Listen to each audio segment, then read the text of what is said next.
নির্দলীয় ও নিরপেক্ষ তত্ত্বাবধায়ক সরকার ছাড়া নির্বাচন কোনোভাবেই সম্ভব না। জুলাই-আগস্ট মাসের অভ্যুত্থান আকস্মিকভাবে ঘটে যাওয়া কোনো ঘটনা নয়। এর সাথে অনেক দুঃসহ স্মৃতি জড়িত আছে। তাই আন্দোলনের মাধ্যমে তত্ত্বাবধায়ক সরকারের অধীনে নির্বাচন দিতে সরকারকে বাধ্য করা হবে। এবার নিশিরাতের ভোট হতে দেওয়া হবে না।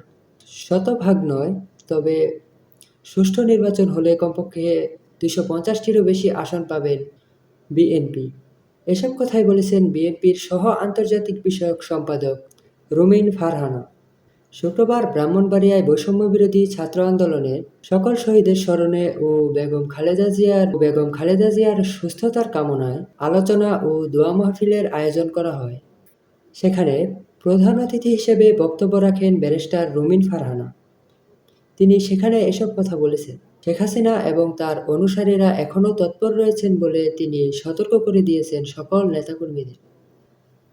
তিনি বলেন যে আত্মত্যাগের বিনিময়ে তাকে দেশ ছাড়া করা হয়েছে, সে আত্মত্যাগ যেন গুটিবাজের কারণে ম্লান না হয়ে যায়। ওই আলোচনায় যৌক্তিক সময়ের মধ্যে নির্বাচন দেওয়ার দাবিও জানান রুমিন ফারহানা।